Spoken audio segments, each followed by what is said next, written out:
Hey, welcome to the Ad-Hoc Rock Block. Here we are at the Audio Mover studio in St. George, Utah, audiomover.com. We're the company that takes your audio and videotapes and turns them into digital files. We work with organizations all over the country.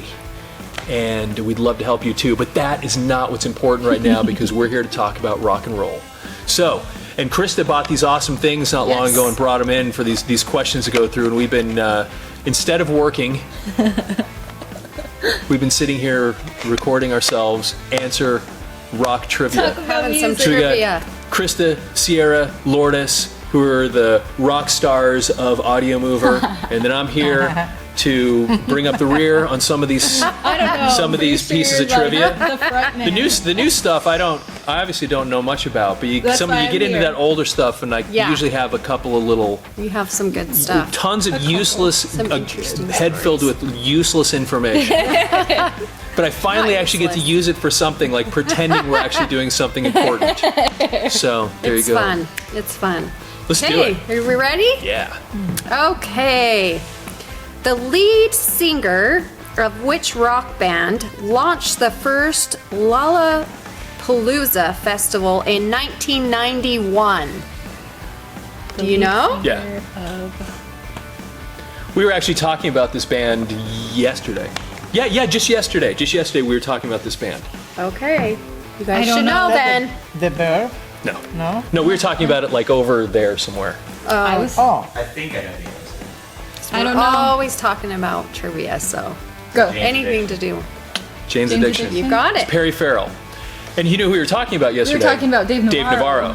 Because we were talking about people that have style in their dress. Right. And I happened to say that I thought Dave Navarro was one of the coolest looking. If there was ever a guy that I had a man crush on, it was Dave Navarro, Chris Cornell. I thought those guys were just the coolest looking human beings ever. And so Dave Navarro. That's what I'm going What's that? But Dave Grohl? let's think of He's not Dave good looking. Grohl. He's Dave just Grohl's in a awesome. band. But what about the guy that's Aquaman? And the guy that plays Jason Aquaman. Momoa. Jason Momoa. Now he's also I have pretty to awesome. say he's pretty awesome. Yeah. Man. Yeah. He's a beautiful man. I got caught up looking at pictures of him last night. I'm serious. I was sitting on Google and there was this little thing came up that said, "Did you know Jason Momoa?" And I was like, "What?" And I clicked on it, and all of a sudden, next thing I know, I'm like clicking through all these Aquaman pictures and going, "That guy's too. oh my gosh!" Yeah, he's a great dude. And when he was young, he watched The Cosby Show Yeah, and and ended up marrying. Lisa Bonet, is that her name? I don't remember her name. I think I'm But- totally gonna she has the fail dreads, that. And she, had a crush on her. and ended she's up like 3 marrying years her. older than him or something too, and it's crazy. he's totally. But back to your. So Jane's Addiction though. So he started Lollapalooza, but Dave Navarro, who's the guy that I'm totally, I love that guy. He actually put a solo album out years ago called Trust No One, that got almost no acclaim, and I absolutely loved it. It was so good. So if you get a chance, Rexall, there's a video, and once again, this is where an idea where you get to see how cool this guy is. Look for the video for Rexall, Dave Navarro. Okay. And it's a cool tune. The whole album is fantastic, I think. But yeah, I love that guy. So That's a good one. That's fun. Yeah. Okay. Here is another one. Which rock star was born Stuart Leslie Goddard? Stuart Leslie Goddard. Well, I'm out. Okay, I am gonna. Stuart Leslie Dang it. Goddard. You have any? Do you have any? See, it's obviously got to be somebody that has the weird name. Now I know it's not. You'd think of somebody like Bono or Edge or somebody that doesn't go right there, but it's not Bono. No. It can't be Edge. Hints? It starts with an A. So hold on a second again. So we're talking. Say the name again. Stuart Leslie A starts with an A. Goddard, and it starts with an A. Yeah, I don't know. Uh-oh. Adam Ant. Oh, Adam Ant. I would have never. I don't got even that. know who I would've that never got is. that. Oh, seriously? So, no, I don't. Do you guys know? Don't drink, don't smoke. What do you do? Don't drink, don't Oh. smoke. What do you do? Subtle intuition follow. Must be something inside. Remember that tune? Yeah. That was it. I remember that. I remember Yeah, that's that. but that does come from the era that I should know that. But I was never. He was a real big time pop star, and so. Yeah. Yeah, Adam Ant. Ant. Interesting. What era was interesting. that? That was like 81, 82, somewhere in there. Yeah, Adam Oh. Ant. So I thought it was before that. Yeah, I had no idea. Yeah, interesting. Okay. Let's see. I gotta get a good one. We stumped him. Let's see. Oh gosh, I feel like that you'll know these. That's why. Let's see. Who was murdered in New York on December 8th, 1980? John Lennon. I know who that is, yeah. Got it. You know, and John Lennon. the guys in the band will refuse to say his name. Not John's, the person that they won't say his name. Yeah, the murderer. And you know there's interesting thing. There's all kinds of interesting things about the Beatles, but you know, John Lennon was in the process of what was going to be a comeback. You know, he'd kind of been almost in seclusion for years and years because he'd gotten with. Got married. Yeah, he was with Yoko Ono, and then they had Sean, his son, and he'd been raising him, you know, and then they were getting ready to put out this new album, or in the process of recording some songs, and there they were in New York. Well, of course, then he signs this guy's album on his way to the studio, and then when he comes back, the guy's still there, and The that's when he same kills guy. him. Yeah. And then, of course, John Lennon didn't die instantly. He apparently like crawled into the building, and they were, Oh, wow. they got some people there, and they tried to keep him. But what's interesting now is I met Paul McCartney in a similar, in other words, out on the street. Yeah. Yeah. But it was very interesting what happened because, oh my gosh, this was the craziest story.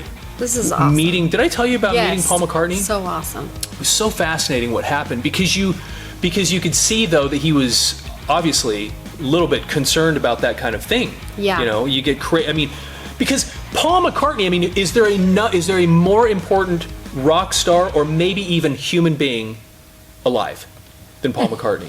I love Paul. I mean that because this guy's his he's just- music yeah. is the soundtrack He's epic. to every human being's life. Yeah. You know, he's we've epic. all somehow the music has impacted everyone on some level, and between him and John Lennon, the songs that they put out. I mean, just this library. I remember one time when years and years ago we were driving in the van. I had the kids in the back seat, and I started playing Revolver, which I think is their best album, the Beatles. And I remember listening to that, going, "This one album plays like most bands' best of albums." Yes. And it was just another one of their records. Just another, here's a bunch of songs. It's like, that's better than, anyways, it was, everything they did was so great. And so anyway, meeting Paul McCartney, it was in Denver, and I don't remember all the details about why we ended up there, but I had seen him in concert a few years earlier, and then somebody said, "Hey, he's in concert tonight." I wasn't going for some reason. And they said, "We're gonna go," that's what it was.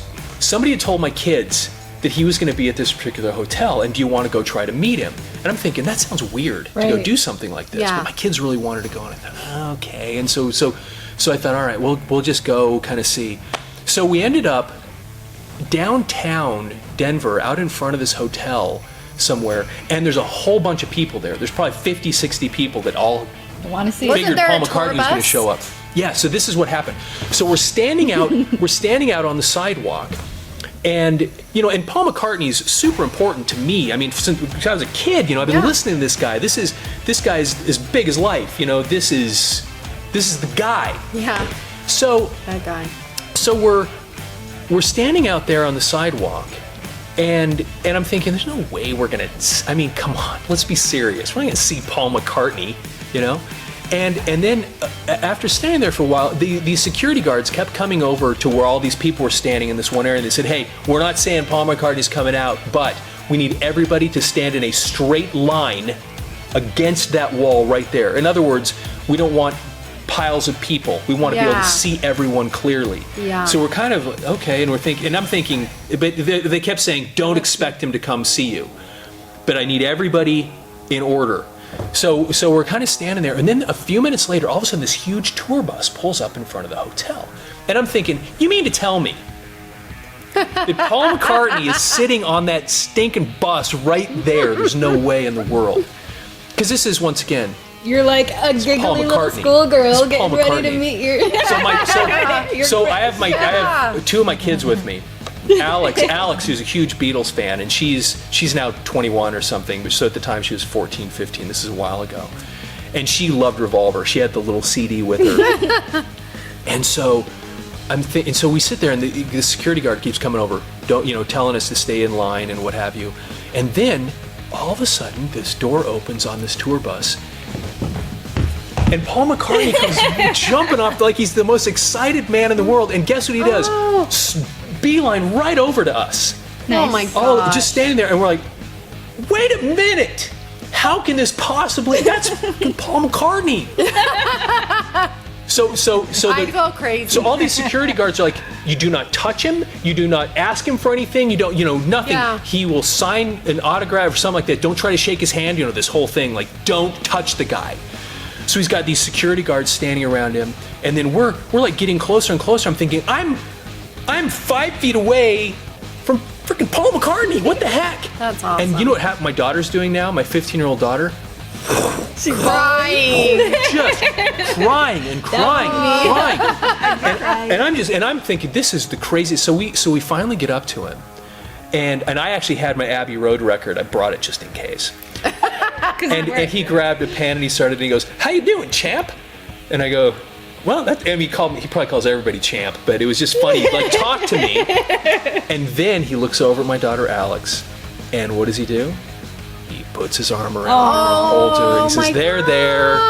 And he kind of sits with her for a second. love And I'm like, that's him. fucking crazy. So then he signs her little thing. That's so awesome. And I think she probably still has it up on her wall right now, years later, because it was pretty amazing. Those are so cool. But what was so So crazy cool. about it is, here the guy is. This is the guy. I mean, once Michael Jackson died, who's more important in the world of rock music or pop music than Paul McCartney? Nobody. Yeah. You Paul can't even think of McCartney. who it would be. Like, And guess what? The dude Setters. is just the nicest, sweetest I love human that being. so much. That was what was so amazing, because you hear stories about these arrogant rock stars Yeah, I with this hate that. attitude and all this other stuff, and then here is the biggest rock star in the world, most important, just filled up an arena.